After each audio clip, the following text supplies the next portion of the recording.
En 1961, Guadalajara vivió una historia que nunca llegó a los periódicos, pero que se transmitió en susurros entre generaciones. Una historia sobre una casa antigua, ubicada en una calle estrecha del barrio de Santa Tere, donde los vecinos afirmaban escuchar algo imposible: respiración. No una corriente de aire, no un crujido de madera, no el sonido típico de una casa vieja. Hablaban de una respiración profunda, rítmica, humana.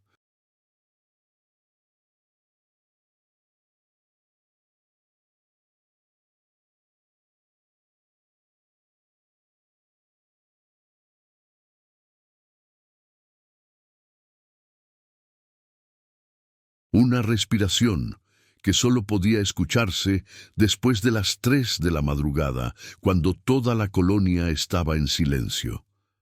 La casa era conocida como la Casona Ortega, una construcción enorme de cantera, con ventanas altas y un portón que nunca se abría.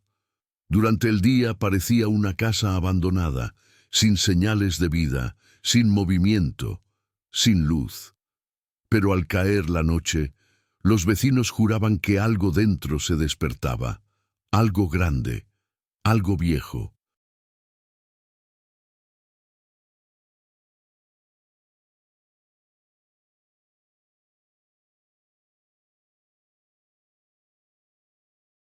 Algo que inhalaba y exhalaba, como si necesitara el aire de los demás para seguir existiendo. Los testigos coincidían en lo mismo: la respiración provenía de las paredes mismas, como si la casa fuera un cuerpo, y quienes se atrevían a acercarse de madrugada sentían el suelo vibrar bajo sus pies, como si un corazón enorme latiera escondido bajo los cimientos. Una familia aseguró que, al pasar frente a la casona, el portón se movió solo, como si algo adentro hubiera exhalado con demasiada fuerza.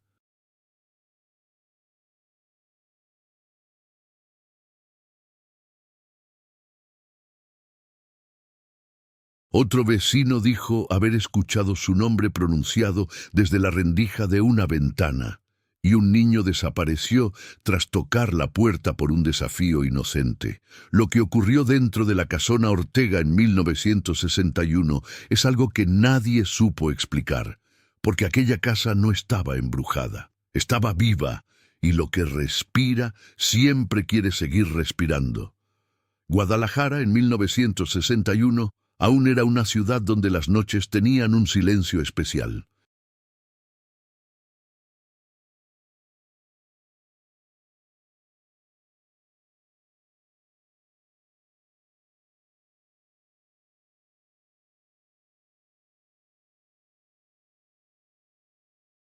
Las calles empedradas de Santa Tere guardaban historias antiguas, y las casas de cantera parecían observar el paso del tiempo desde sus balcones llenos de sombras.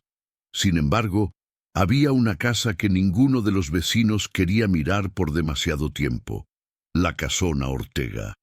Durante el día era solo una construcción vieja, enorme y silenciosa, con un portón de madera tan grueso que parecía imposible de mover. Nadie entraba, nadie salía.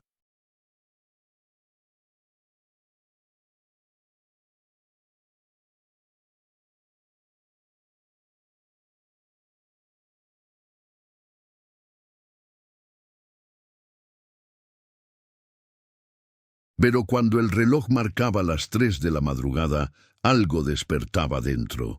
Los vecinos describían el sonido siempre de la misma manera: una respiración profunda, pesada, lenta, como la de un gigante dormido. Una inhalación que parecía absorber el aire de toda la cuadra, y una exhalación que hacía vibrar los cristales de las ventanas más cercanas. Con el tiempo, muchos intentaron explicar el fenómeno: que eran tuberías viejas, que el viento se colaba por las rejillas.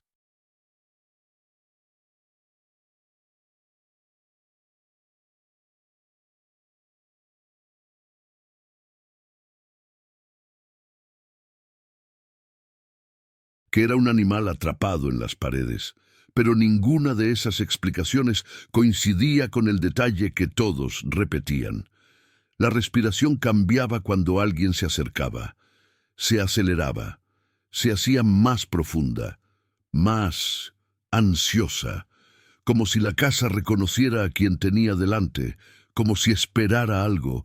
En una noche de agosto, un niño desapareció tras tocar el portón como parte de un juego. Nunca encontraron al responsable, ni una huella, ni un rastro, nada.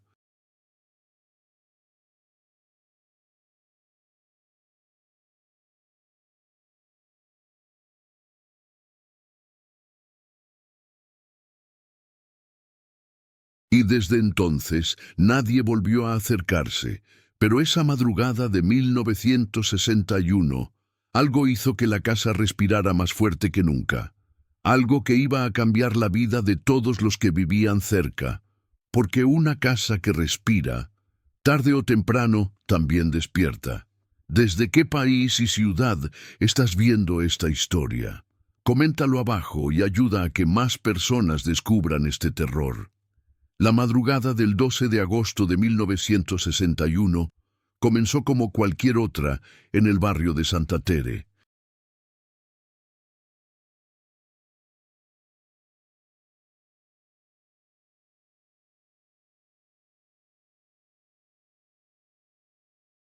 Los vendedores ambulantes ya habían recogido sus carritos. Los faroles amarillentos iluminaban apenas los callejones, y el viento tibio de Guadalajara soplaba tranquilo entre las jacarandas que bordeaban la calle Ignacio Ramírez. Pero para quienes vivían cerca de la casona Ortega, esa madrugada sería recordada como la primera en la que la casa dejó de fingir estar dormida y comenzó a llamar. 1. La respiración vuelve a escucharse a las 3:04 am.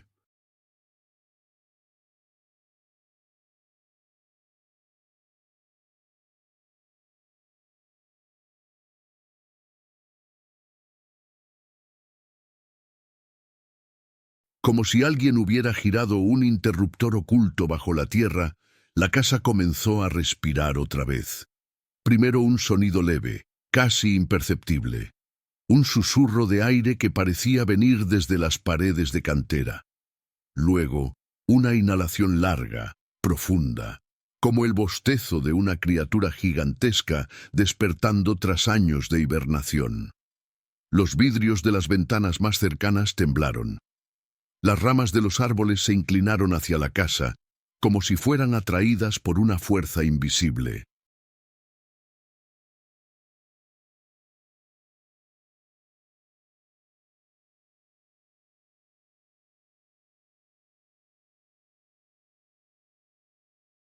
Y un olor extraño, tierra húmeda, hierro y algo parecido a carne, se extendió por la calle. En la casa frente a la casona, don Matías, un zapatero jubilado, abrió los ojos de golpe. Conocía ese sonido. Llevaba 15 años escuchándolo. Pero esa noche, el ritmo era diferente.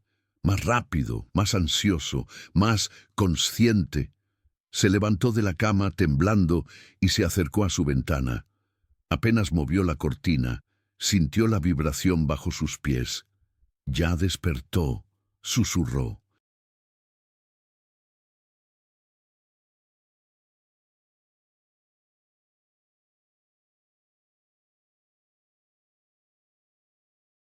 Su esposa, que había oído la respiración por primera vez a los 10 años, se cubrió la boca para contener un grito. Porque esta vez, junto al sonido de la inhalación, algo más se coló entre el aire.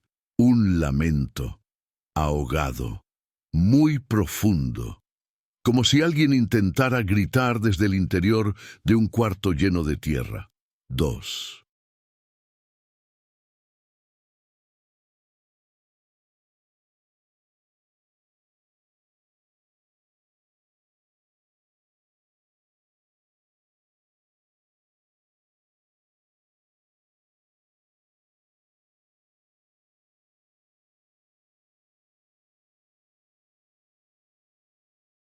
El niño que desapareció. La familia Ortega había vivido en la casona hacía décadas, pero la casa era recordada sobre todo por un hecho terrible: la desaparición del pequeño Julián, un niño de 7 años que jugaba en la calle con otros niños de la cuadra.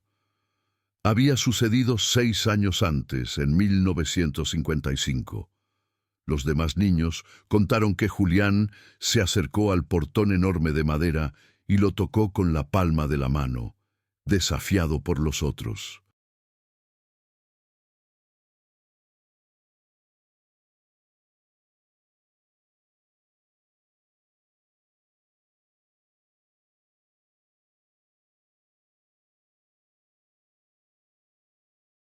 Tócalo y sal corriendo. ¿A que no te atreves? Dicen que la casa respira, dicen que está viva. Julián sonrió, levantó la mano, tocó el portón y desapareció, sin abrirse, sin ruido, sin luz, sin un solo movimiento de las tablas. Desapareció como si la casa lo hubiera inhalado. No encontraron huellas, no encontraron rastros. La policía revisó cada centímetro, pero la verdad era simple: la casa se lo había tragado. Desde entonces, nadie volvió a acercarse al portón. Hasta esa noche. 3.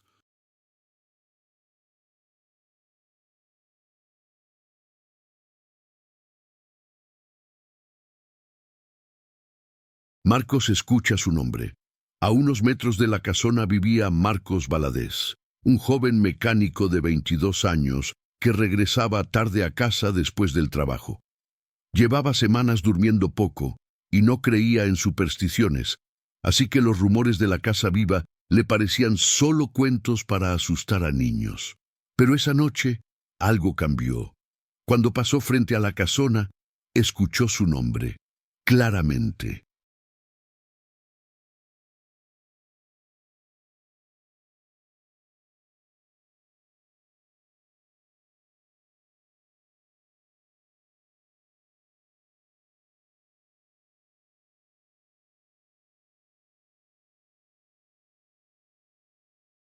Marcos.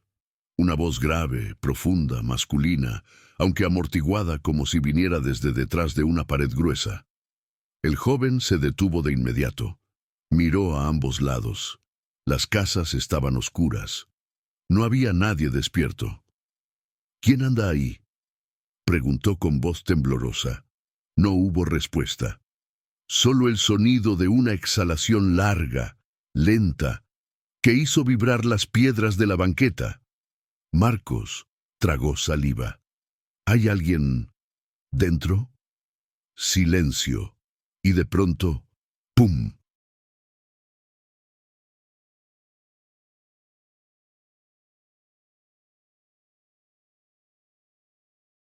Algo golpeó el interior del portón, tan fuerte que el joven retrocedió 2 pasos.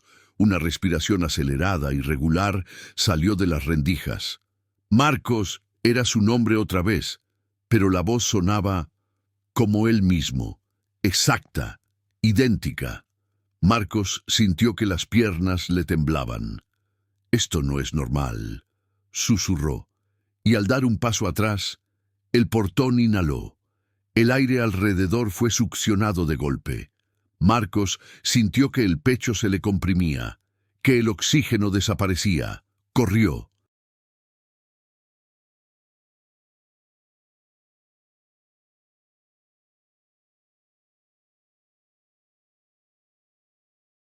No miró atrás hasta llegar a su casa.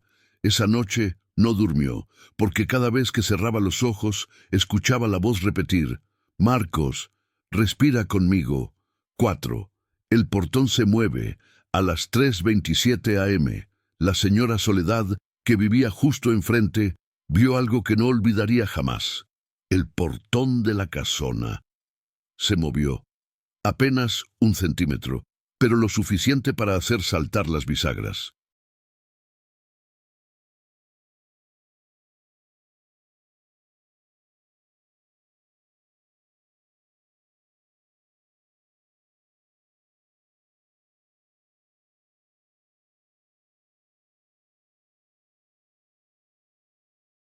Ella había pasado años estudiando esa puerta, esperando que un día alguien explicara por qué nadie había podido abrirla desde la desaparición del niño.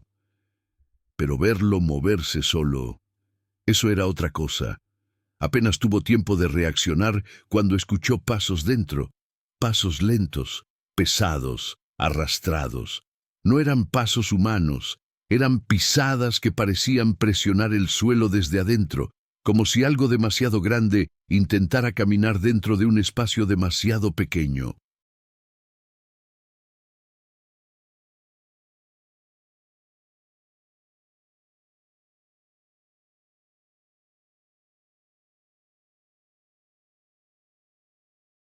Soledad sintió que el corazón se le detenía, porque no eran uno ni dos pasos, eran muchos, como si varias personas estuvieran caminando dentro de la casona, o como si las paredes mismas se estuvieran moviendo. 5. El sonido del corazón. A las 3:33 exactas, la respiración cambió. Dejó de ser lenta, dejó de ser profunda, y comenzó a sonar como un latido. Pum, pum, pum. Lento. Luego más rápido, más fuerte. Cada golpe hacía vibrar las ventanas de toda la cuadra. Los perros ladraron desesperados.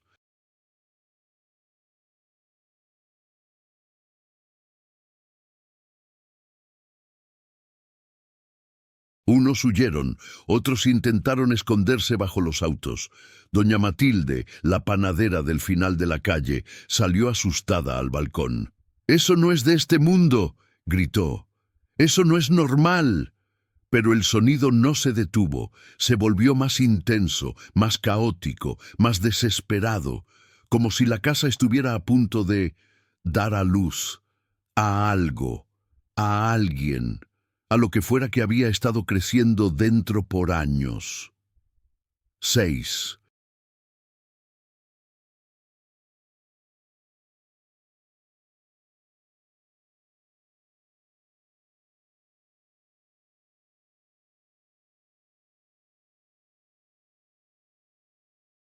Algo aparece en la ventana a las 3:46, mientras el latido retumbaba. Un niño de 8 años llamado Esteban, que no debía estar despierto, pero había oído el ruido, se acercó a su ventana. Y lo vio, en una de las ventanas de la casona. Primero pensó que era un pájaro atrapado, luego pensó que era una máscara vieja, pero cuando se acercó más, vio un rostro pálido, demasiado pálido, pegado al cristal desde adentro.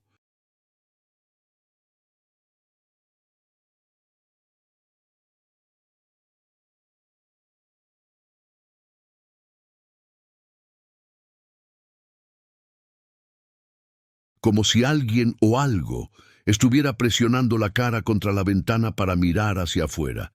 Los ojos estaban completamente abiertos, la boca también, como si no pudiera respirar. Esteban retrocedió con horror, porque ese rostro no tenía cuello, solo una cara, emergiendo directamente de la pared, como si la casa la estuviera pariendo. El niño gritó. Los padres corrieron hacia él, pero cuando miraron la ventana, el rostro ya no estaba.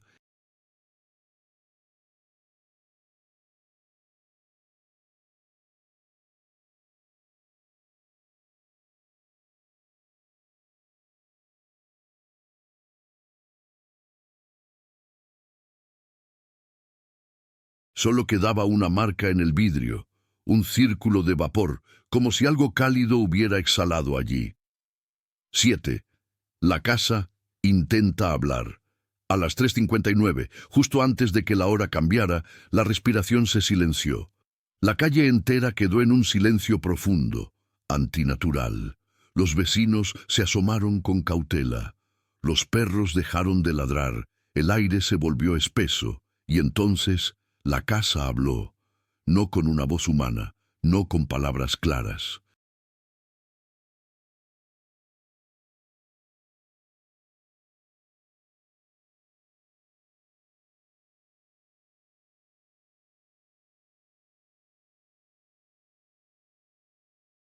Era un sonido húmedo, como el intento de un bebé de decir su primera palabra, pero multiplicado por 1000. Un murmullo formado por cientos de gargantas enterradas, una sola frase imposible. Ayuden, me, saquen, nos. Y luego, un aliento tan fuerte que apagó todas las luces de la calle. A las 4:00 am, la casona Ortega comenzó a respirar más rápido, como si algo en su interior, finalmente, estuviera despertando.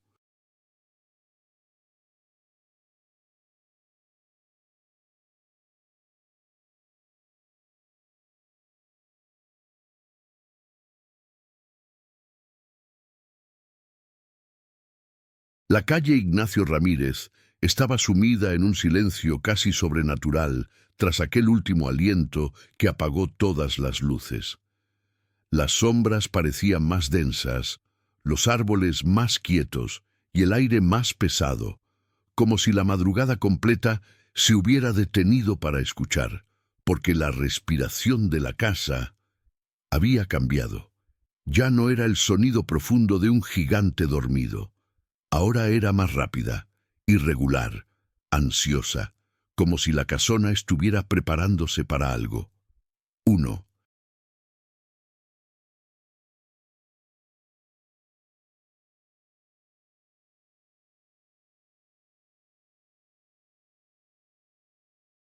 El portón abre una rendija a las 4:02 am. Doña Soledad volvió a asomarse por su ventana. A pesar del terror, no podía dejar de mirar. Ella vio lo que nadie más se atrevió a ver. El portón se abrió, no completamente, solo una rendija, apenas lo suficiente para que un hilo de oscuridad absoluta escapara del interior, como humo negro saliendo de un cuarto sin ventanas. Pero esa rendija era nueva. La casona no había abierto su puerta ni un centímetro desde la desaparición del niño Julián.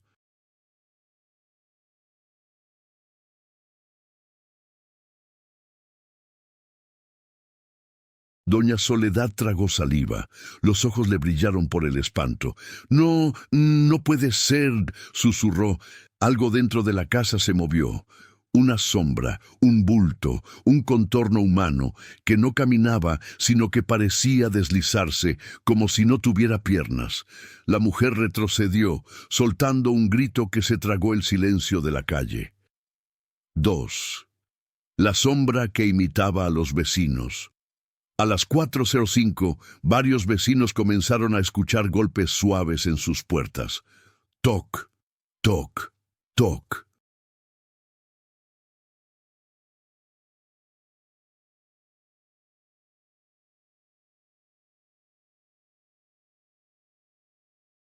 Tres golpes siempre iguales, siempre rítmicos. Al principio pensaron que era un vecino pidiendo ayuda. Luego escucharon algo que los paralizó, sus propios nombres, pronunciados con su misma voz. Soledad, Matías, Esteban, Marcos. Era imposible. Y aún así era real, el eco de esas voces, imitaciones perfectas, sin emoción, sin timbre humano, salió desde las paredes de la casona. Pero lo peor no fue oír los nombres.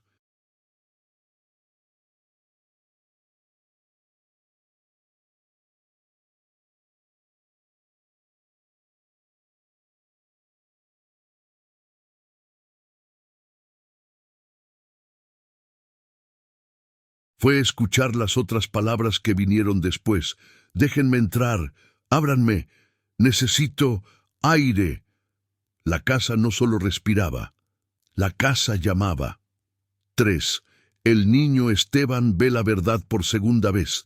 Esteban, el niño que había visto el rostro sin cuello en la ventana, ahora lloraba escondido entre los brazos de su madre. Sus manos temblaban, sus ojos estaban fijos, abiertos, como si no se atreviera a parpadear.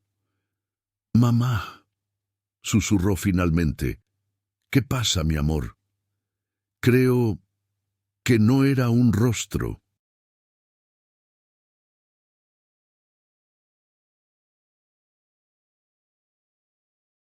La madre dejó de respirar por un instante. Entonces, ¿qué era? El niño tragó saliva, tratando de encontrar las palabras. Parecía... ¿sí?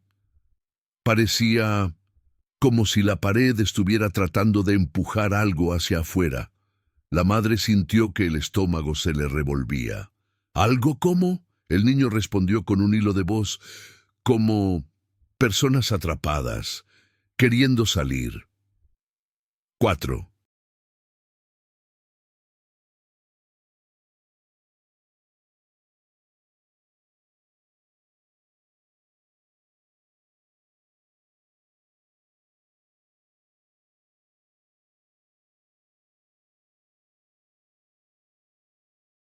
Marcos vuelve a escuchar su nombre. Marcos, el mecánico que la noche anterior había escuchado su propio nombre imitado por la casa, se obligó a salir de su cama. Quería asegurarse de que no estaba volviéndose loco, pero cuando se acercó a su ventana, una voz salió desde la casona. «Marcos, ven, respira conmigo». Esa voz no era humana, pero tampoco era monstruosa. Era familiar, casi afectuosa, como si la casa intentara convencerlo de que no debía temerle. Marcos retrocedió. «No soy tuyo», gritó.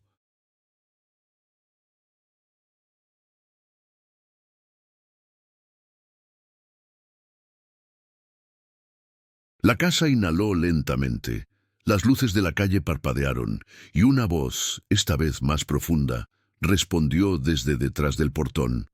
«Fuiste mío desde que abriste los ojos». Marcos sintió como si un puño frío le apretara el corazón. No sabía por qué, pero la casa estaba diciendo la verdad. 5. Los lamentos comienzan a distinguirse. A las 4:15. Los lamentos dentro de la casa se hicieron más claros. Ya no eran murmullos, ya no eran gemidos confusos, eran voces, voces humanas.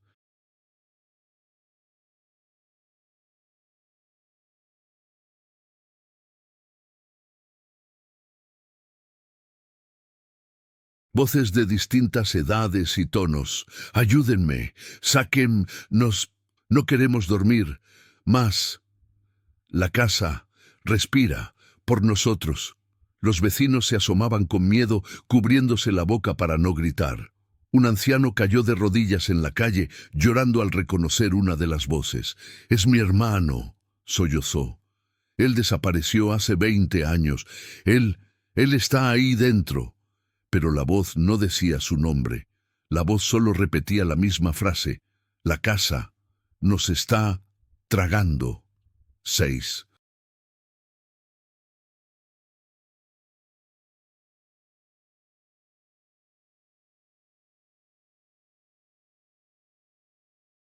El corazón de la casa late más fuerte a las 4:22. El latido volvió.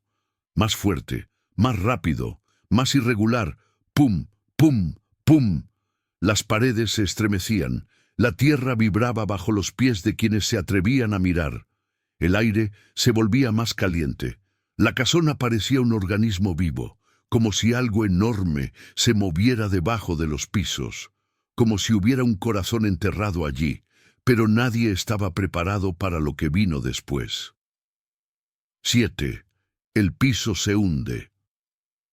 Un estruendo sacudió toda la calle.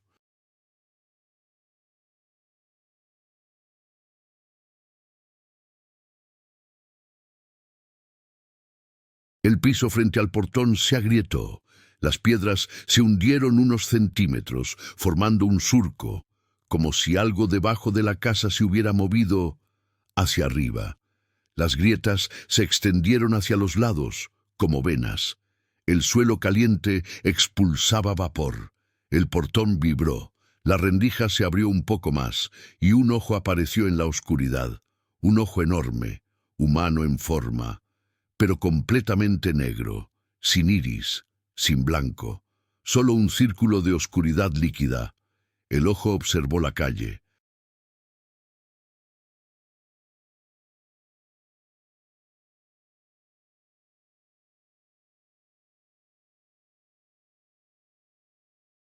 moviéndose lentamente de un lado a otro, como si buscara algo o a alguien. Los vecinos retrocedieron, el ojo parpadeó una vez, pero el parpadeo fue al revés, desde abajo hacia arriba. 8. La casa recuerda a quienes se llevaron. A las 4:30, las voces dentro de la casona comenzaron a decir nombres de personas desaparecidas hacía años, nombres que nadie mencionaba desde hacía mucho tiempo, nombres que habían sido borrados del barrio.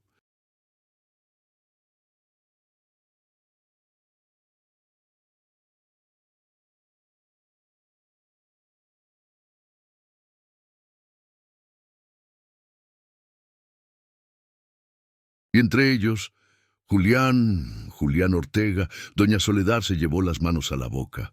Dios mío, susurró. Es el niño que desapareció. La voz siguió.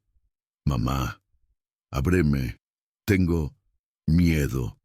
El llanto cruzó toda la calle, porque esa voz era inconfundible. Era la voz de un niño de 7 años, pero también era algo más. Había otra voz superpuesta detrás, más profunda, más antigua, como si lo que hablaba no fuera realmente él. 9. La casona intenta abrirse completamente. El portón comenzó a abrirse.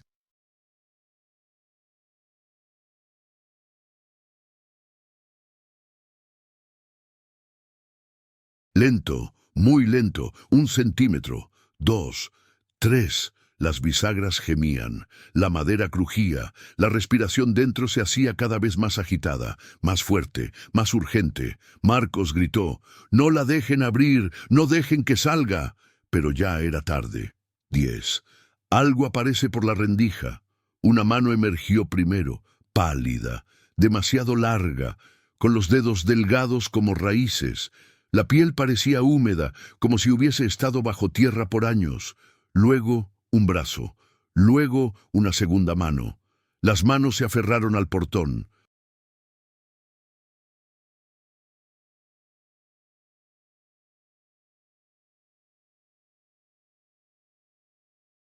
Tiraron hacia afuera. El portón se abrió lo suficiente para mostrar algo detrás. Un rostro, pero no era un rostro humano. Era una mezcla de varios, como si alguien hubiera intentado unir distintos rostros en uno solo, o como si la casa hubiera absorbido demasiadas caras y ahora intentara formar una propia. Los ojos se abrieron, negros, profundos, llenos de voces, y la criatura, o lo que fuera, susurró. Respira. Conmigo. A las 4:33 a.m., la casona Ortega terminó de despertar.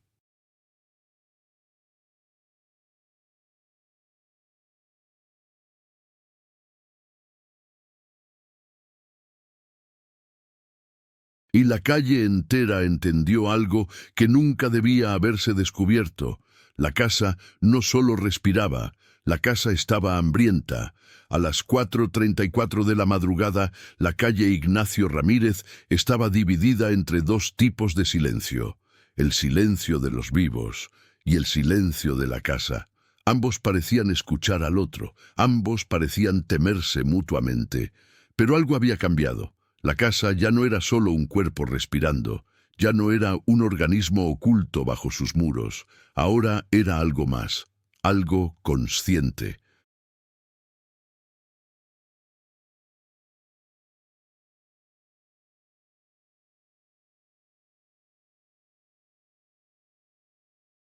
Algo que sabía quién lo estaba mirando.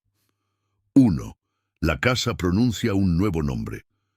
Marcos, escondido detrás de una camioneta oxidada, temblaba mientras veía cómo el portón continuaba abriéndose lentamente. La criatura detrás de la madera, esa mezcla horrible de rostros, ojos y piel, parecía más definida, más sólida, como si necesitara menos esfuerzo para mantenerse unida. Y entonces sucedió. La casa pronunció un nuevo nombre. María, ven. La voz era suave, casi dulce.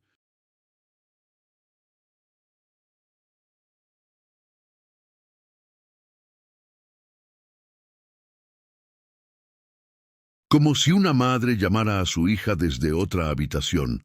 Doña María, la señora que vivía 2 casas al norte, abrió la ventana de golpe. «¿Quién me habla? ¿Quién está allí?». No debía haber respondido, pero la voz sonaba tan íntima, tan familiar. La casa inhaló, y el portón se abrió un poco más. «María, ábreme». La mujer retrocedió un paso. Sus ojos se llenaron de lágrimas. Esa voz, no puede ser. Era la voz de su esposo muerto, 20 años muerto. María gritó.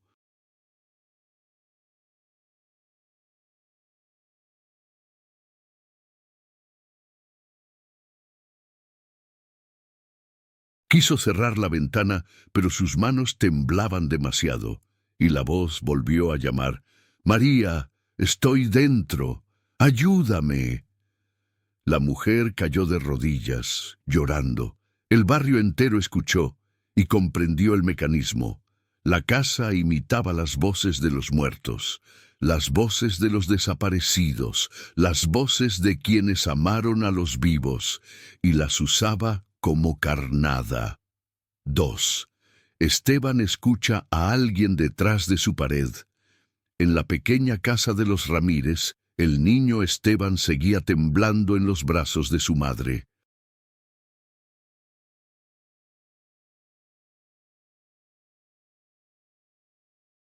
Pero algo lo obligó a separarse lentamente de ella. Un sonido, un golpecito, suave, regular, toc, toc, toc, en la pared detrás de su cama. El niño se acercó con pasos lentos, casi hipnotizado. «Esteban», susurró la madre aterrada. Él no respondió. Pegó la oreja a la pared y escuchó una voz, su propia voz. «Estoy aquí, déjame salir». El niño gritó. La madre corrió hacia él y lo apartó de la pared, pero el sonido seguía allí. Toc, toc, toc. «Ábreme, Esteban». La mujer miró la pared con horror.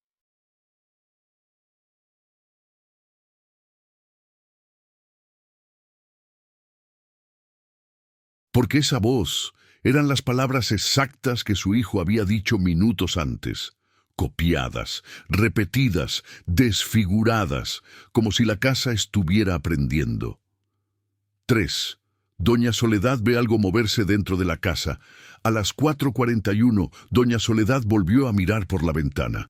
Era una mujer fuerte, pero lo que vio esa madrugada le haría envejecer 10 años en una sola noche.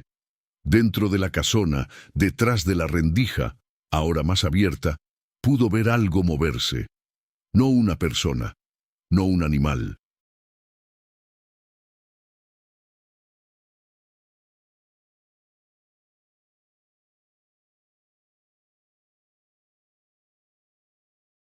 Era algo demasiado grande, algo que se deslizaba por el suelo como un cuerpo sin huesos, una masa oscura que subía por las paredes como si la casa estuviera llena de vida o de muerte. De pronto, esa masa se pegó a la ventana desde adentro, y la sombra tomó forma, la forma del rostro del niño Julián. Primero una mejilla, luego un ojo, luego la boca, como si la casa estuviera tratando de recrearlo, pedazo por pedazo. Soledad gritó y se apartó de la ventana, porque la cara no parpadeaba.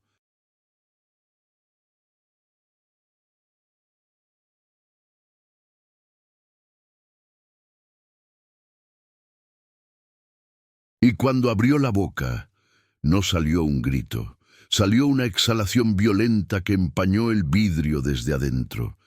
La casa había soplado, como si quisiera apagar la vela de alguien. 4. El ojo del portón se abre por completo. A las 4:45, el ojo negro que los vecinos habían visto en la rendija se abrió completamente, y todos los que lo vieron sintieron lo mismo. No era un ojo humano, era demasiado profundo, no reflejaba luz, no tenía fondo, no tenía iris, era una cavidad, un abismo, una entrada.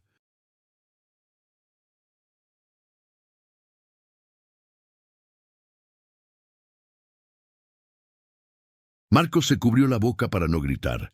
Eso, susurró, eso no es un ojo, eso es un agujero. Pero al observar mejor, vio algo aún más aterrador. En el fondo del ojo había otros ojos, muchos, pequeños, redondos, blancos, mirando hacia afuera, como si algo detrás del ojo principal estuviera espiando a través de él. Y de pronto, todos parpadearon al mismo tiempo, verticalmente. 5. El latido se vuelve humano. El latido que antes parecía un pulso monstruoso se transformó. Primero lento,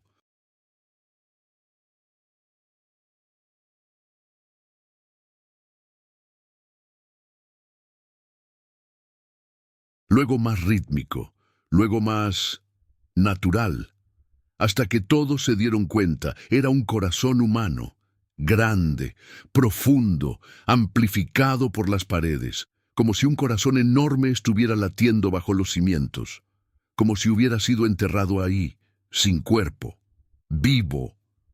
Marcos se llevó una mano al pecho. Su propio corazón se aceleró al mismo ritmo del latido, y no solo el de él, el de todos, el barrio entero.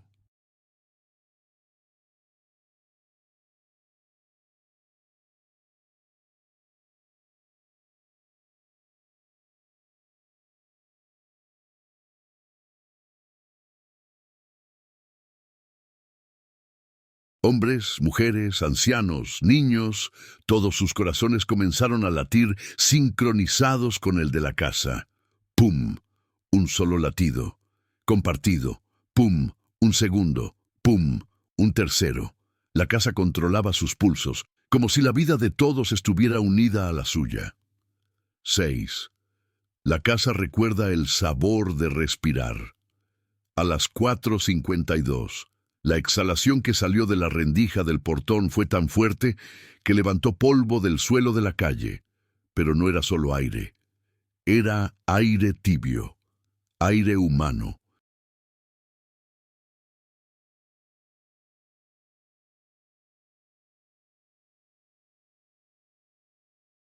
Como si la casa estuviera expulsando la respiración de alguien más. Dentro del humo había un olor, a humedad, a carne, a tierra mojada. El olor de una tumba recién abierta, y junto a ese olor, una voz casi imperceptible. No puedo respirar más, denme aire. Marcos sintió un escalofrío. La casa estaba asfixiando a algo dentro, algo vivo, o algo que una vez lo fue. 7. Alguien toca el portón desde adentro, toc. Un golpe, firme, toc. Otro, más fuerte, toc.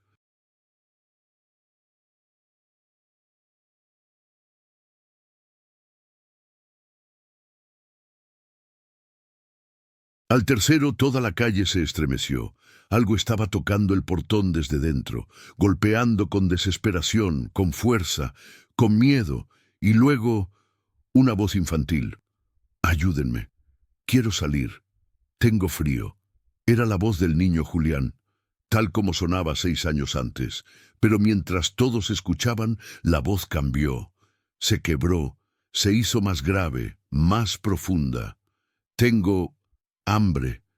A las 4:59 de la madrugada, en el último minuto antes de que el reloj marcara las 5, la casa dejó de respirar.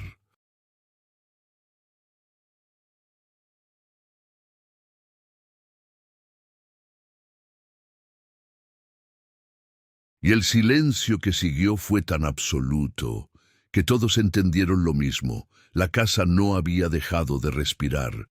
Había empezado a escucharlos. A las 5:00 en punto, la calle Ignacio Ramírez quedó envuelta en un silencio tan denso que los vecinos sintieron que el aire había dejado de moverse. No había respiración, ni viento, ni insectos, ni murmullos, nada. Era un silencio que no pertenecía a este mundo, porque no era un silencio vacío, era un silencio con intención, un silencio que escuchaba.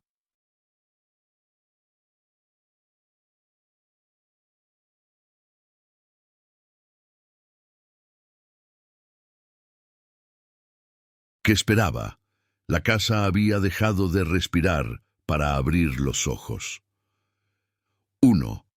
Los cristales se empañan desde adentro. A las 5:01, los vecinos más cercanos escucharon un sonido húmedo, como si algo viscoso se deslizara por detrás de las paredes de la casona. Los cristales de todas las ventanas de la casa, absolutamente todos, se empañaron al mismo tiempo. Primero una capa delgada, luego más gruesa, y más, hasta que la humedad parecía querer salir. Pero lo extraño no era el vapor.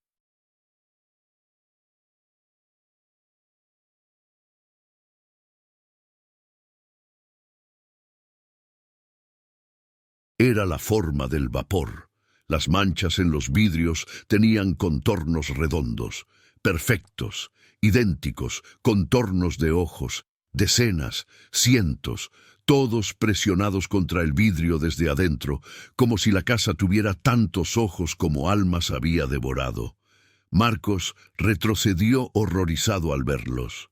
«Dios santo», susurró, «nos está mirando». Y tenía razón.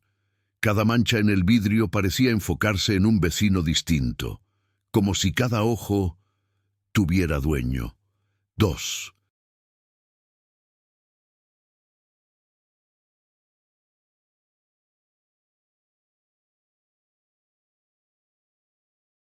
Las voces se superponen. A las 5:04, la casa volvió a emitir un sonido, pero no era una respiración, ni un latido. Eran voces, muchas, miles, una capa sobre otra, algunas humanas, algunas infantiles, algunas viejísimas, algunas tan profundas que parecían venir desde bajo tierra. Todas hablaban, todas pedían ayuda, todas gemían, pero entre ellas destacaba una voz distinta, más clara, más firme, más presente, la voz de un hombre adulto.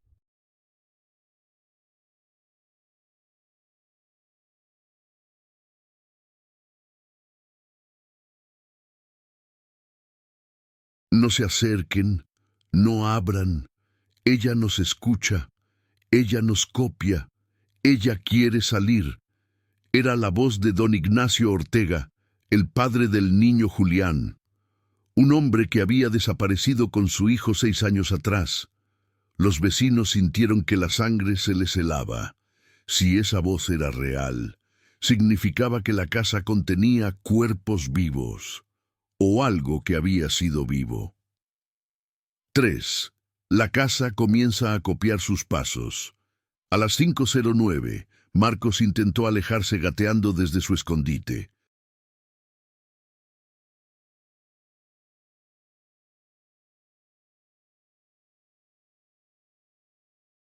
Pero al primer paso, escuchó algo que lo hizo detenerse. Un paso, justo detrás de él, idéntico, exacto, con la misma fuerza. Marcos dio otro paso. La casa imitó el sonido al instante. Un eco perfecto, un reflejo auditivo. Como si la casa estuviera aprendiendo a caminar como él.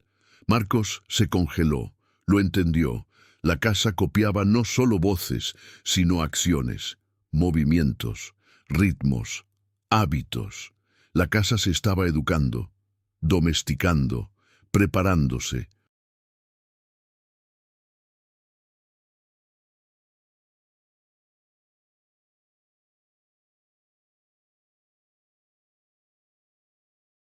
Cuando Marcos volvió a moverse, el eco volvió a imitarlo, un sonido de pies arrastrándose, como si algo viscoso tratara de usar piernas por primera vez. Marcos contuvo un grito. Ese eco no venía de un cuarto, ni de una persona, venía de las paredes mismas. 4. El niño Julián aparece otra vez, pero no completo. A las 5:12, la ventana principal de la casona vibró, muy despacio, como si algo presionara desde adentro, y entonces una figura pequeña se acercó al vidrio. Era Julián.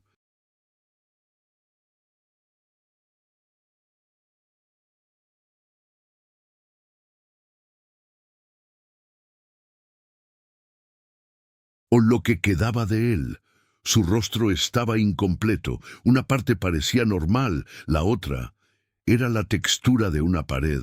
Su brazo derecho parecía el brazo de un niño, el izquierdo era piedra, cantera, madera, como si el niño hubiera sido absorbido por la arquitectura y ahora estuviera siendo devuelto pieza por pieza. Julián abrió la boca y su mandíbula crujió. «Sáquenme, saquen, nos...» Su voz se quebró. Una segunda voz emergió justo detrás, más grande, más profunda.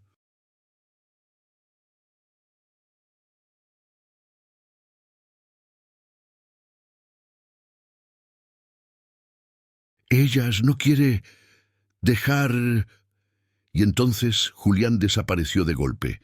Su cuerpo fue arrastrado hacia atrás con una fuerza brutal, como si un brazo gigantesco lo hubiera tomado desde el interior. Un grito amortiguado, un golpe seco, silencio. Los vecinos retrocedieron aterrados. La casa no permitía que nada vivo, ni muerto, saliera. 5. Doña Soledad entiende la verdad. A las 5:16 doña Soledad, con lágrimas en los ojos, finalmente comprendió algo que había ignorado por años. La casa no respiraba sola.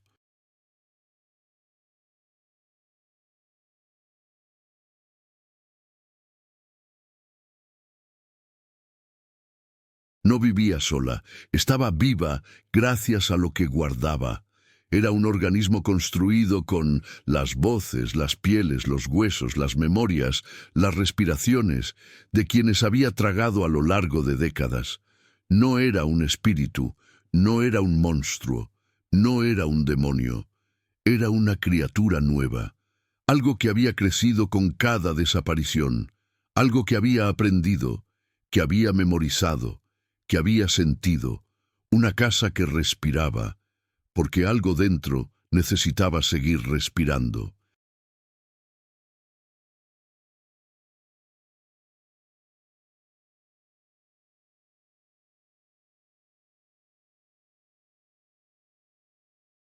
Y ahora ese algo estaba despertando sus otros sentidos.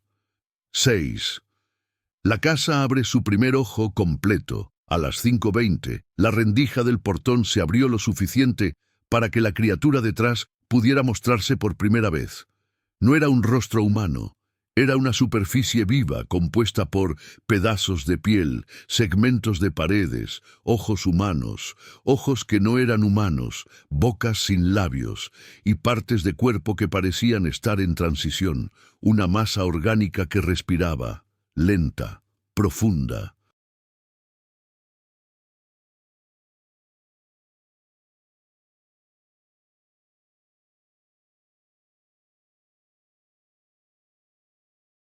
Pero en medio de esa masa se abrió algo, un párpado, gigante, hinchado, cubierto de grietas, y debajo un ojo humano perfecto.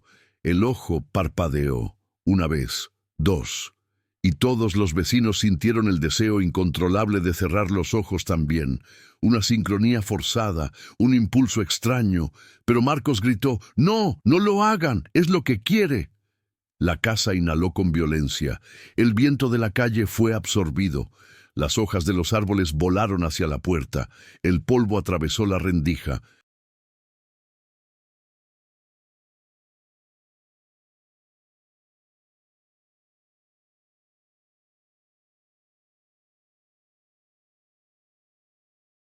La casa estaba inhalándolos. 7. La voz final antes del amanecer. A las 5:27, la respiración de la casa se volvió tan profunda que hizo temblar las paredes de todas las casas cercanas. Las luces parpadearon, los perros huyeron, los niños lloraron, los ancianos rezaron, y la voz principal habló una última vez antes del amanecer. Una voz femenina esta vez, suave, joven, fría. Aún no estoy completa, pero ya puedo verlos a todos, y cuando vuelva la noche, respirarán conmigo.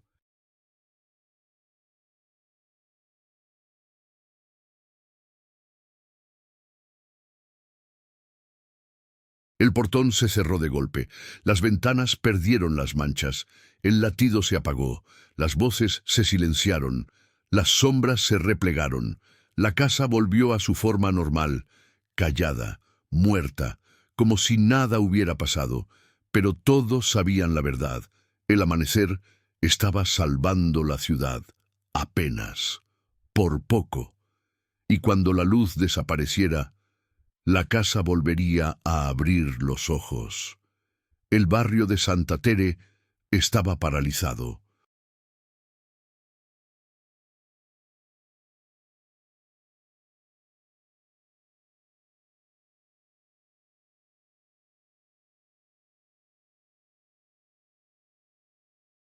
El reloj marcaba las 5:28 de la madrugada, y aunque el amanecer estaba cada vez más cerca, la sensación en el aire era distinta.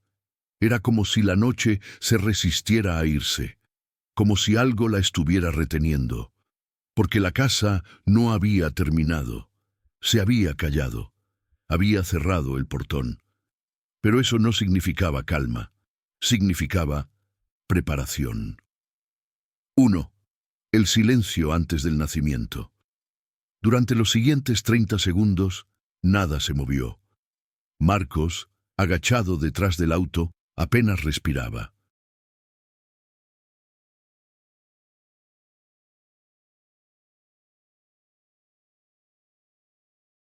Doña Soledad no soltaba el crucifijo que llevaba colgado.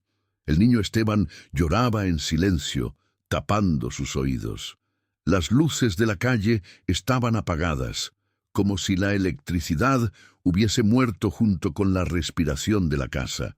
Y entonces el silencio cambió. Ya no era un silencio vacío, era un silencio gestante, como si la casa estuviera conteniendo el aire, reuniendo fuerza, aguantando una última inhalación, y de pronto, ¡crack! Un sonido seco atravesó toda la cuadra.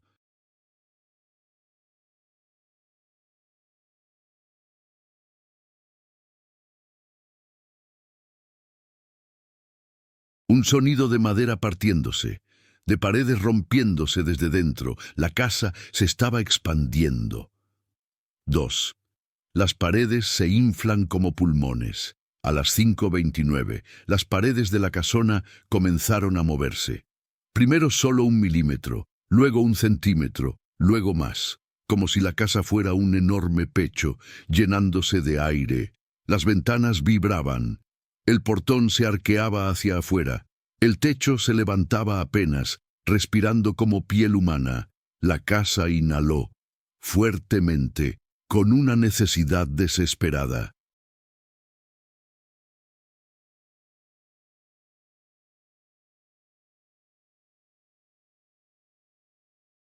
El sonido succionó el viento, el polvo, las hojas, las sombras.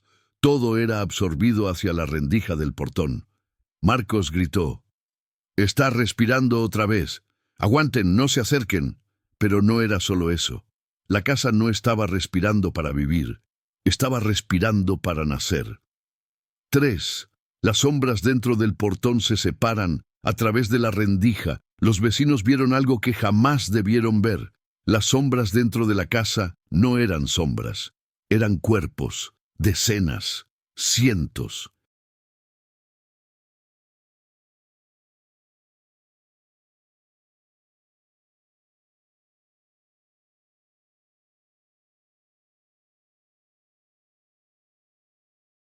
Todos pegados a las paredes internas, adheridos como moldes de yeso. Unos tenían forma de adultos, otros de ancianos, otros de niños. Las sombras se separaron de la pared, una por una, como si se estuvieran desprendiendo de un útero hecho de piedra, y comenzaron a caminar hacia la puerta. Pero sus movimientos eran torpes, nunca habían usado piernas, eran cuerpos en transición, eran copias, copias imperfectas de quienes habían desaparecido, y detrás de todos ellos se movía algo más grande.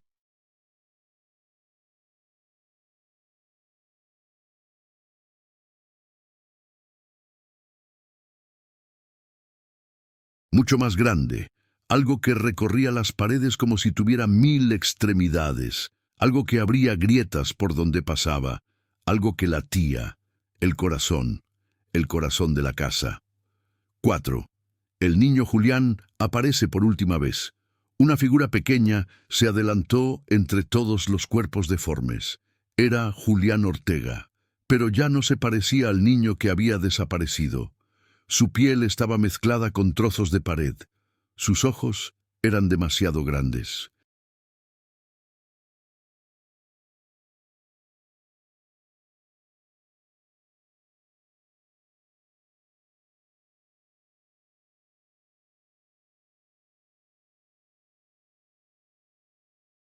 Su boca estaba torpemente formada, como si hubiera sido reconstruida a la fuerza. Ayúdenme, susurró. El niño dio un paso hacia afuera, un paso verdadero, pero entonces algo tiró de su espalda, algo dentro de la casa. Julián gritó. Era un grito infantil, pero detrás, superpuesta, había otra voz, una voz antigua, húmeda, hambrienta. Aún no, todavía no. Estoy completa. La criatura tiró de él hacia adentro y el niño desapareció. 5.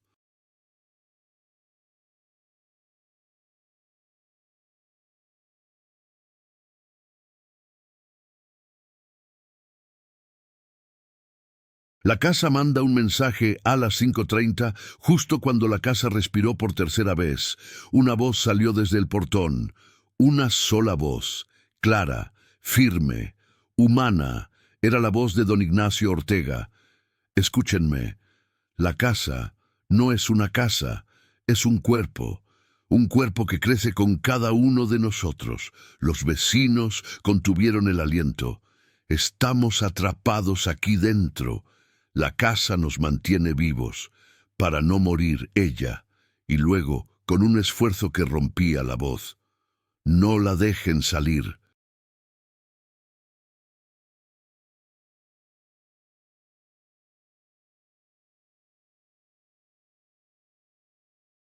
No la dejen completar.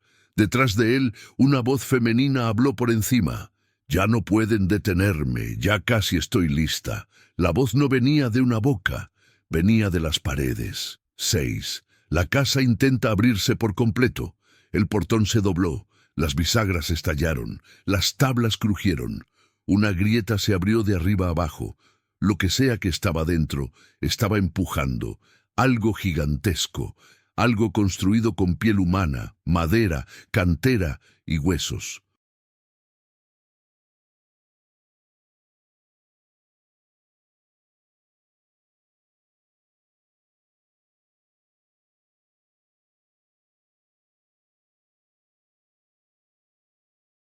Los vecinos retrocedieron, pero el aire los empujaba hacia adelante. La casa estaba inhalando sus respiraciones, sus fuerzas, sus vidas. Marcos gritó, «¡No la miren! ¡No respiren fuerte! ¡No!». Pero era inútil. La casa estaba respirando por ellos. 7. La criatura empieza a salir. Una mano salió primero, una mano enorme, con dedos que parecían ramas y uñas que parecían fragmentos de vidrio. Luego, un segundo brazo.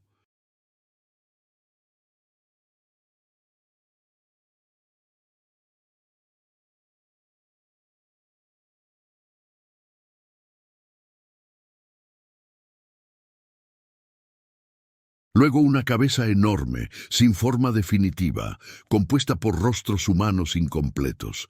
La criatura nació. Por fin, naciendo como un hijo fallido de la arquitectura y la carne. Se arrastró hacia afuera, respirando con fuerza, exhalando vapores densos que olían a tumba y humedad.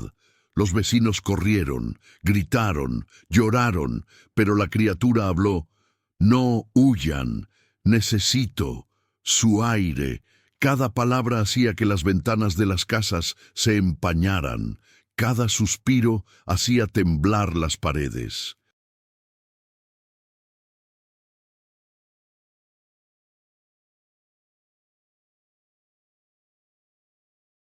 La casa estaba viva y su hijo también. 8. El amanecer salva a Guadalajara. A las 5:37, un rayo de sol cruzó el horizonte. El primero, el más débil. La criatura se detuvo. Sus ojos, 12, 20, quizás 100, se abrieron a la vez. La piel comenzó a agrietarse, a derretirse, a disolverse como cera. Intentó regresar a la casa, intentó esconderse, intentó inhalar para absorber el aire oscuro de dentro. Pero era tarde. El sol tocó su piel, y la criatura gritó sin sonido, se evaporó, rompió.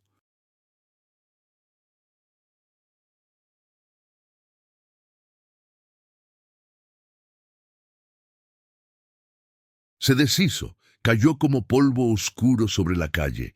Dentro de la casa, los cuerpos que colgaban se soltaron. Cayeron al piso como muñecos secos. Algunos eran completos, otros no. La casa inhaló una última vez, una inhalación triste, y luego murió. Las paredes se colapsaron, el techo cayó, el portón se partió en dos. El cuerpo vivo que había sido la casona Ortega se convirtió en ruinas, y en el silencio final se escuchó una sola respiración, muy leve, muy débil, de un niño, quizá de Julián.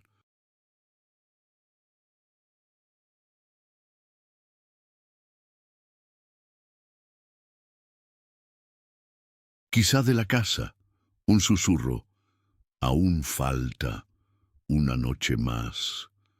Luego nada, nada. Cuando los primeros rayos de sol iluminaron las ruinas humeantes de la casona Ortega, o silencio que había gobernado a madrugada se quebrou como vidro. Os vizinhos saíram lentamente de suas casas, alguns chorando, outros em choque, todos tentando entender o que havia acontecido naquela noite que jamais deveria ter existido.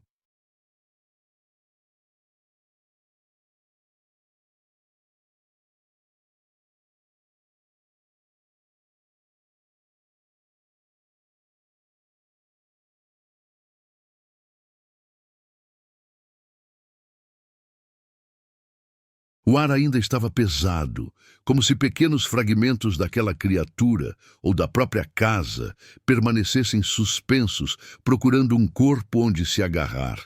Mas nada se movia, nada respirava. A casa que havia consumido vidas durante décadas agora era apenas pedra quebrada e madeira queimada. Não havia mais olhos nas janelas, não havia mais vozes nas paredes, não havia mais coração sob o chão. Ou pelo menos era o que todos queriam acreditar.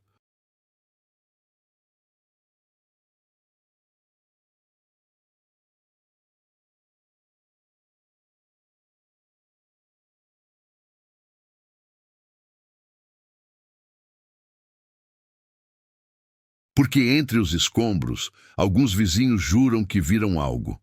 Um pequeno espaço escuro, como a entrada de um túnel. E dentro desse espaço, respirando muito devagar, um som tão fraco que parecia impossível. Um ninho, um suspiro, uma exalação. O ritmo lento de alguém que ainda luta para não desaparecer. Os vizinhos decidiram reconstruir a rua, erguer um muro e nunca mais mencionar o nome da casona.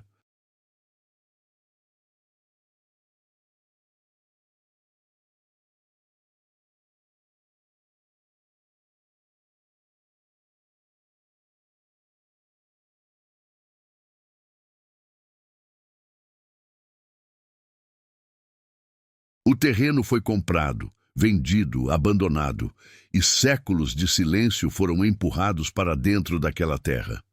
Mas até hoje, quando a madrugada é profunda demais, quando a cidade adormece completamente e quando o vento passa quieto pelas pedras antigas de Guadalajara, alguns dizem que é possível ouvir algo vindo das ruínas proibidas.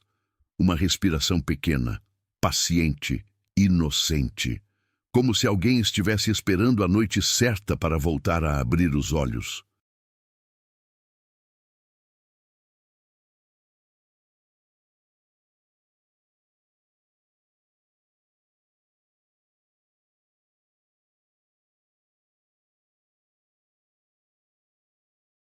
Y hay quienes aseguran que algún día la casa volverá a respirar.